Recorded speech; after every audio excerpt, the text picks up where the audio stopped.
नमस्कार दोस्तों, कैसे दोस्तों आपका स्वागत करते हैं। आदाब, सत श्री अकाल, केम छो, मजामा, यू मजामा एंड ऑल्सो मी मोर मजामा।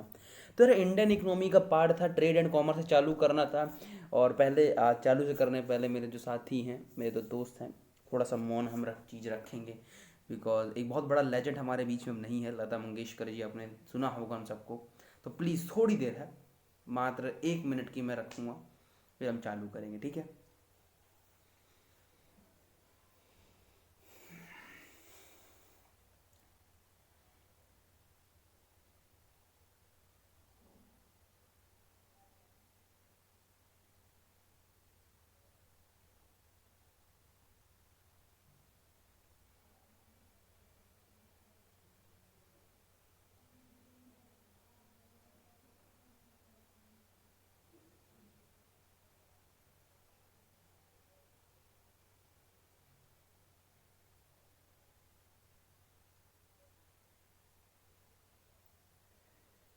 ठीक है, तो ठीक है, चालू करें दोस्तों। आज इंडियन इकोनॉमी, देखो मैंने ट्रेड ये सब मैं करा चुका हूँ, मैं अभी भी आप सबको बोल रहा हूँ।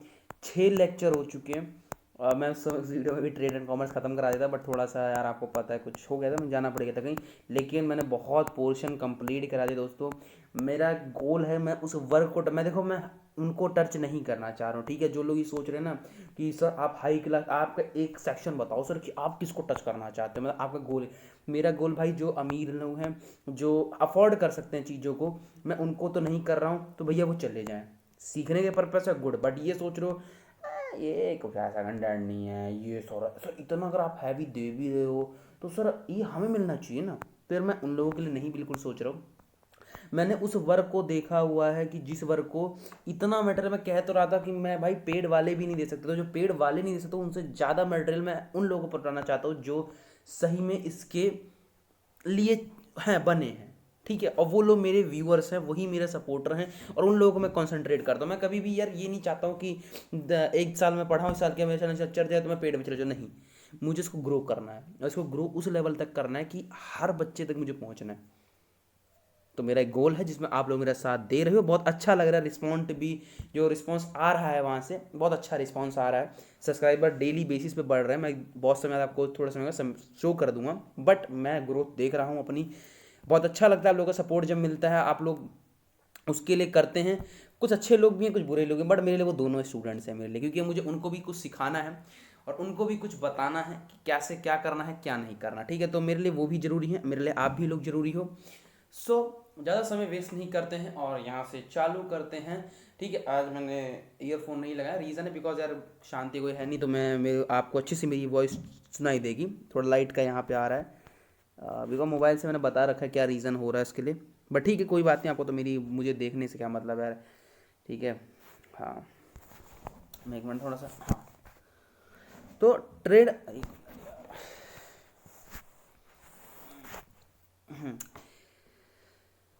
तब भी आएगा ना, 1 मिनट। हाँ, तो देखो, ट्रेड एंड कॉमर्स की जो हम बात करने वाले हैं वो बहुत इंपॉर्टेंट होती है। अगर मैं बात करूं पहले ट्रेड एंड कॉमर्स क्या होता है। देखो, कॉमर्स मतलब क्या होता है कि वो नहीं होता जो क्लास 10th के बाद आप सोच के कॉमर्स लेते हैं कि सर हम विद मैथ लें या विदाउट मैथ लें, वो बिल्कुल नहीं होता मेरे भाई। कॉमर्स मतलब ये होता है जिसके अंदर trade and auxiliaries to trade आता है। ट्रेड मतलब क्या होता है, जहां पे आप परचेज और सेल कर रहे होते हैं गुड्स एंड सर्विसेज का। ट्रेड दो तरीके से होता है, internal trade, external trade. Internal trade जैसे wholesale, retail. External trade import, export, entrepot. Auxiliaries to trade क्या आते हैं कि जो ट्रेड में होने वाले हिंड्रेंसेस हैं, मतलब ट्रेड में होने वाले जो डिफरेंसेस, जो जो प्रॉब्लम्स आती हैं, उनको दूर करना है। मैं कॉमर्स स्टूडेंट से रह चुका हूँ मैंने बीकॉम की है, तो मैं आपको बहुत डीप में पढ़ाऊंगा, लेकिन इन फ्यूचर में पढ़ाऊंगा। अभी मेरा एक साइक्लिक प्रोसेस चल रहा है, मुझे इसको कंप्लीट करना रहेगा, ये जो मेरा स्ट्रक्चर है ठीक है। तो ज़्यादा समय वेस्ट नहीं करते हैं, चालू करते हैं ट्रेड एंड कॉमर्स। दोस्तों, कॉपी किताब मत लीजिए, सिर्फ ईयरफोन लगाइए और सुनिए, ठीक है। 1 minute, just wait a minute. हाँ, तो दोस्तों कैसे हैं, ठीक है। हाँ, तो कॉमर्स मैंने थोड़ा बेसिक आपको टर्म बताई है, अब मैं चालू करता हूँ अपना टॉपिक। देखो, अगर इंडियन ट्रेड की बात करें ना, तो इंडियन ट्रेड जो डेवलप होना चालू हो गया, तो वो आप अपने एंशियंट टाइम से ही देखेंगे कि जो इंडियन ट्रेड होता है वो हमारा डेवलप होना चालू हो चुका होता है एशियन टाइम से। जैसे इंडस वैली सिविलाइजेशन देखी होगी, राजा महाराजास के पीरियड देखे होंगे आपने, एशियन, मिडेवल, मॉडर्न हिस्ट्री, इन सब में देखे होंगे जो इंडस्ट्रीज हैं, जो इंडियन ट्रेड है, वो डेवलप हो चुके थे। एशिया में हो, साउथ ईस्ट एशिया में हो, हर जगह वो डेवलप हो चुके थे और हमारे ट्रेड इंपोर्ट एक्सपोर्ट सब होना चालू हो गया था। तो ऐसा नहीं है कि यार कि इंडिया में ट्रेड ब्रिटिशर्स के आने से पहले तो नहीं भाई, क्योंकि ब्रिटिशर्स आने से पहले इंडिया सोने की चिड़िया भी कराता था, तो ऐसे नहीं कहलाता था, कुछ रीजन होता था। हाँ, हमारे लिए बार्टर सिस्टम बहुत बड़े लेवल पे चलता था, ये समझ जाओ। आप सबको पता है कि इंडियन जो मैंने बता दिया, इतना पॉइंट क्लियर किया कि इंडियन ट्रेड डेवलप थे एशियन टाइम से ही। और ब्रिटिशर्स के आने के बाद उनका एक नुकसान क्या होता है कि ब्रिटिशर्स तो आते हैं, देखो हिंदी इंग्लिश में दोनों कंटेंट है, ठीक है, मैं पहले से बता के चलता हूँ। ब्रिटिशर्स क्या क्या करते हैं, ब्रिटिशर्स क्या करते हैं भाई, यहाँ से ले जाते हैं रॉ मटेरियल, और रॉ मटेरियल का ले जाकर क्या करते हैं कि अब वो ये सोचते हैं मैं रॉ मटेरियल तो लेकर जा रहा हूँ। वो चालाक होते हैं, जैसे आप लोग चालाक हो, आप अपने पापा मम्मी से पैसे मांगते हो 100 रुपये की, 100 रुपये में मुझे ट्राइमस का पेन लाना है, ट्राइमस गोल्ड लाना है, ठीक है, ट्राइमस का पेन लाना है, मान लो ट्राइमस 100 के अंडर तो आ ही जाता है ना। तो ट्राइमस का पेन लाना है और बाकी के पैसे घपलाबाजी कर दो, घपलेबाजी वही कर रहे थे, मतलब ये कर रहे थे, रॉ मटेरियल तो यहाँ से ले जाते थे और रॉ मटेरियल ले जाते थे और हमें फिनिश गुड्स बना के देते थे, और वो भी हैवी प्राइजेस पे देते थे। और हमारे हैंडीक्राफ्ट गुड्स पे जो होते थे, हमारे हैंडीक्राफ्ट जो मटेरियल्स होते थे, हैंडीक्राफ्ट जो प्रोडक्ट्स होते थे, उन पे ये भारी टैक्सेस लगा देते। इनका एक जरिए था कि इनको पता था भाई इनका कॉम्पिटिटर जो है वो हैंडीक्राफ्ट, इंडिया की जो हैंडीक्राफ्ट इंडस्ट्री है वो बहुत बड़ी कॉम्पिटिटर है।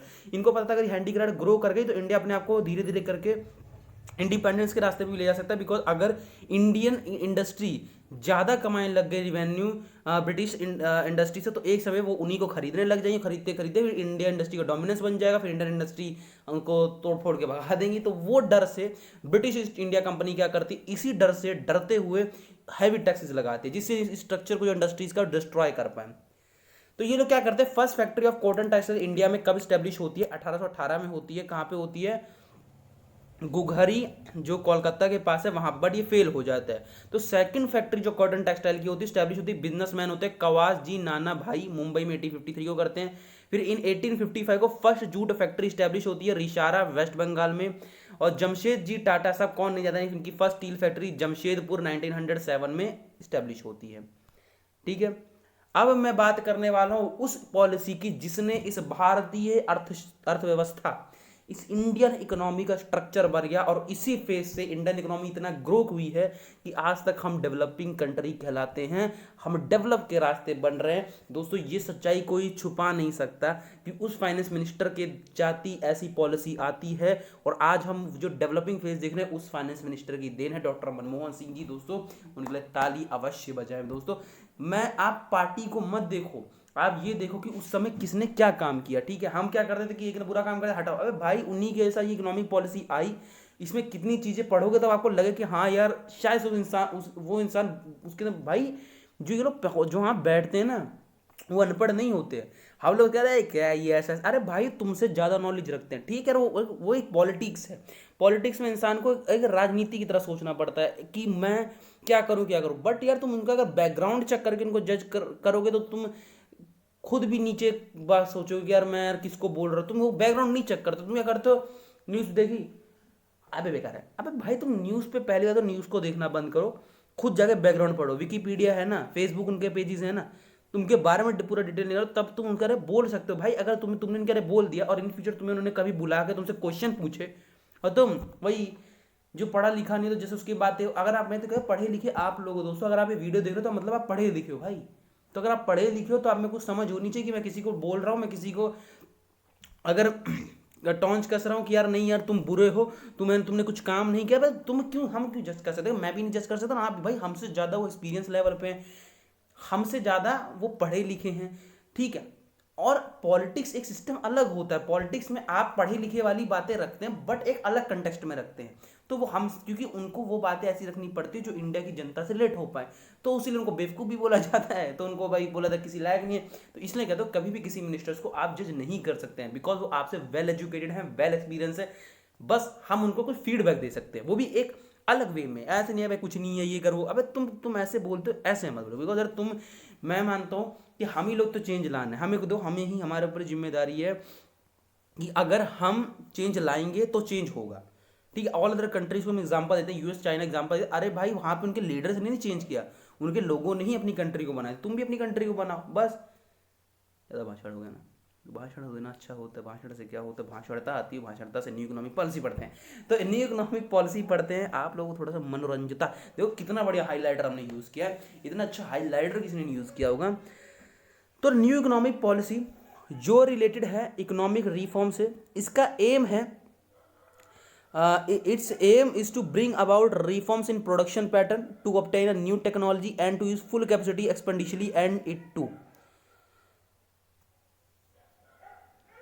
तो मेरी बात सुनो, मेरी बात सुनेगी मेरी जनता, और मेरी जनता क्या बात सुनेगी कि न्यू इकोनॉमिक पॉलिसी जो होती है ना यार, ये इकोनॉमिक रिफॉर्म्स होता है। आप सबको पता है कि एक समय ऐसा था कि हमारी अर्थव्यवस्था डाउन डाउन डाउन डाउन चल रही थी, तो एक पॉलिसी की जरूरत थी कि भाई एक ऐसी चीज हमें लानी पड़ेगी, ऐसी पॉलिसी लानी पड़ेगी जो हमें डेवलपिंग पाथ पे चला पाए, जो हमें आगे ले जा पाए, इसलिए न्यू इकोनॉमिक पॉलिसी सोची गई। न्यू इकोनॉमिक पॉलिसी कहती है हमें अपना प्रोडक्शन पैटर्न बढ़ाना है, हमें नई टेक्नोलॉजी को अपनाना है, और हमें अपनी कैपेसिटी को बढ़ा। जब तक प्रोडक्शन कैपेसिटी नहीं बढ़ेगी, आप अपनी कैपेसिटी नहीं बढ़ाओगे, आप स्केर्स रिसोर्सेज का परफेक्ट यूटिलाइजेशन नहीं कर पाओगे, तो दिक्कत है। तो न्यू इकोनॉमिक पॉलिसी जो आती है उसको इंप्लीमेंट, भाई मेरे सामने मेरा पीसी है तो उसमें पीडीएफ खोल रखी है मैंने कि बाई चांस पे थोड़ा दिक्कत आ जाए, कहीं कुछ हो जाए तो उसमें पढ़ पाऊँ। तो जो न्यू इकोनॉमिक पॉलिसी आती है दोस्तों, ये उसको आती है, इसको इंप्लीमेंट करते हैं first time in the year 1985 during the period of prime minister Narendra Modi, prime minister Rajiv Gandhi ji. तो सेकंड वेव जो आती है न्यू इकोनॉमिक रिफॉर्म की, वो आती है 1991 से, क्यों, किसके पीरियड में, पीवी नरसिम्हा राव गवर्नमेंट में। मेन रीजन क्या होता है यार इकोनॉमिक पॉलिसी स्टार्ट करेंगे कि भाई उस समय देखो आप सबको पता है न्यू इकोनॉमिक पॉलिसी का रीजन होता है कि गल्फ वॉर जब चलने लग गई थी और बहुत ज्यादा प्रॉब्लम्स होती थी बैलेंस पेमेंट ऑफ इंडिया। क्या होता है बैलेंस पेमेंट बताऊंगा, मतलब एक समय ऐसा आ गया था जब वॉर्स हो रही थी, हम पे डेट्स बढ़ते जा रहे थे, मतलब पूरी इकोनॉमिक हमारी खत्म होने पे खड़ी थी। तो बहुत जरूरी था कि हमें यार बाउंस बैक करना, और उस बाउंस बैक के लिए ये चीज जरूरी हो गई थी। देखो मेन सेक्टर क्या है न्यू इकोनॉमिक रिफॉर्म पॉलिसी 1991 में आई थी कि main sectors of new economic reform policy 1991 की क्या है। एक तो फिस्कल पॉलिसी, इसके देखो इसके सेक्टर्स बता रहा हूँ क्या कौन से, fiscal policy, monetary policy, value fixation policy, foreign policy, industrial policy, foreign investment policy, business policy and public sector policy. कुछ 4 मेन स्टेज इसमें लिए गए हैं, किसके तहत, फिस्कल पॉलिसी आती है 1991 में, उसके तहत क्या कि हमें कंट्रोल करना पड़ेगा पब्लिक एक्सपेंडिचर पॉलिसी को, हमें टैक्स नेट को एक्सपेंड करना पड़ेगा, हमें जो हम फंड दे रहे हैं सेंट्रल स्टेट गवर्नमेंट को, उसको उसमें एक मैनेजमेंट लानी पड़ेगी, और जो क्रूशियल ग्रांट सब्सिडी की इसमें बात की गई।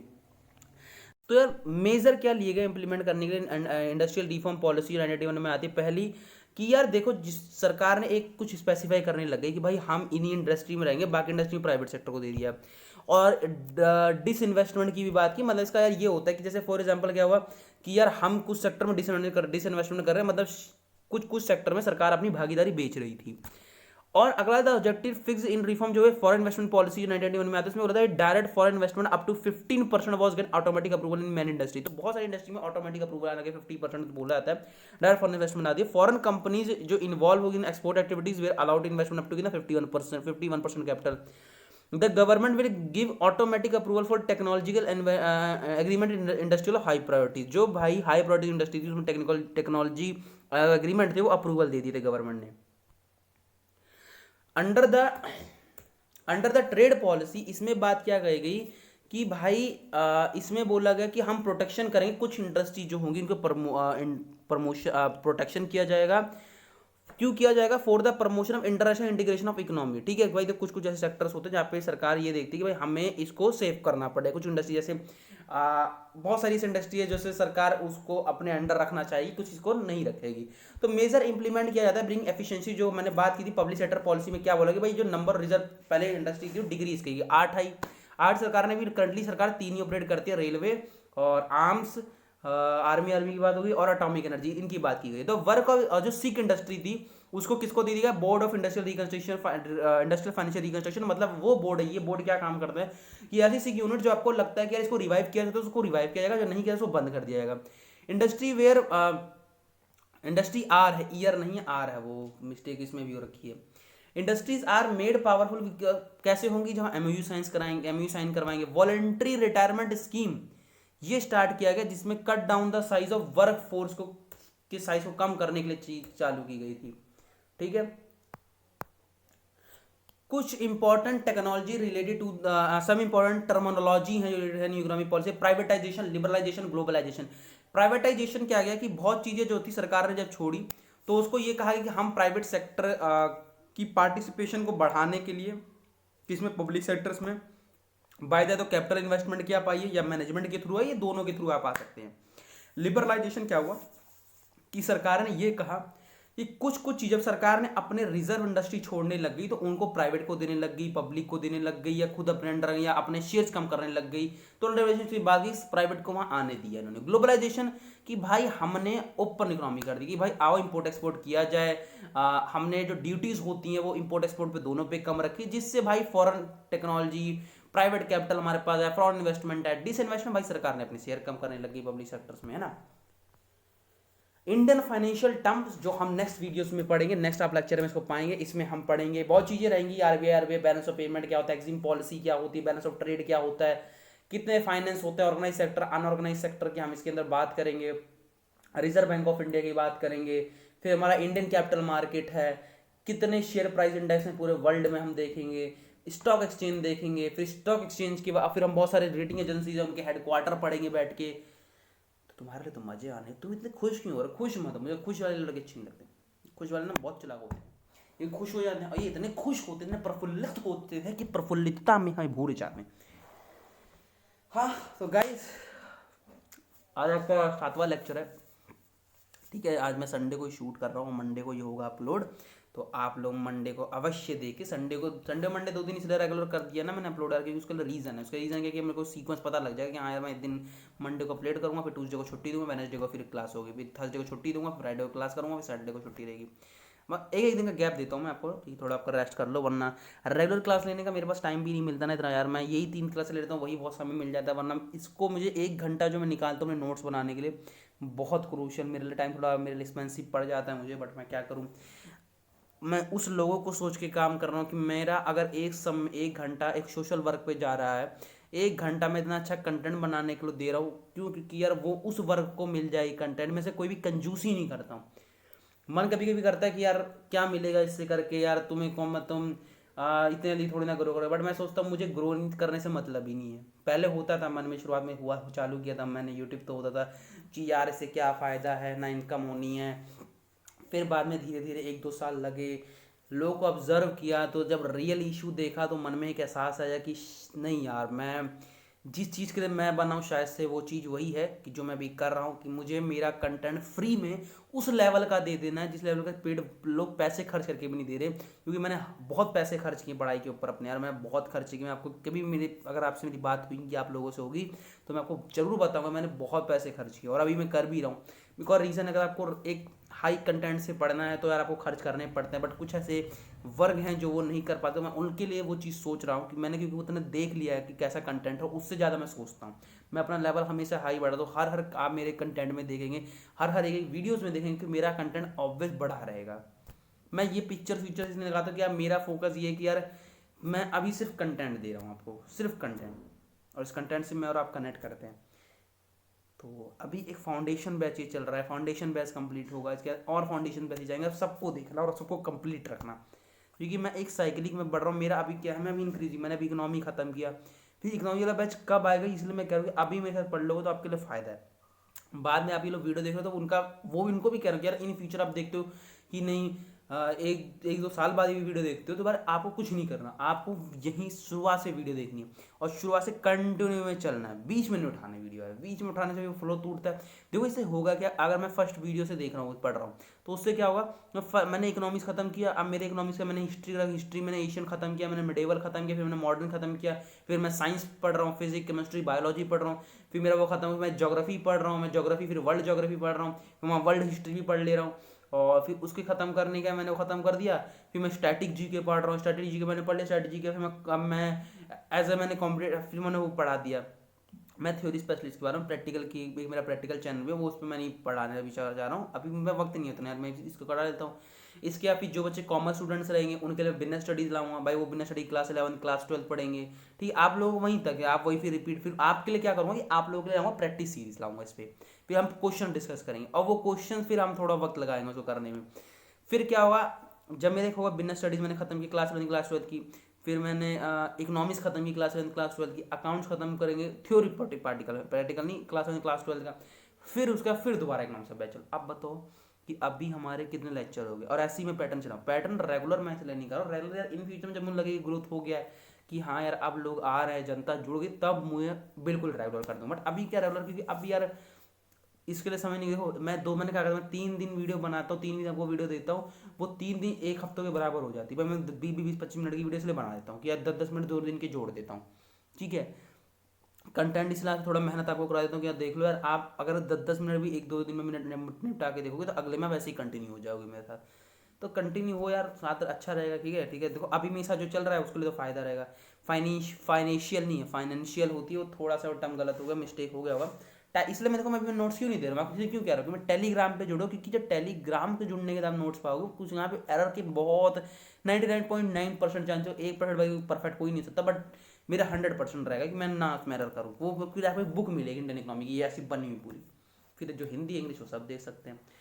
तो ठीक है दोस्तों, नमस्कार दोस्तों, जय हिंद।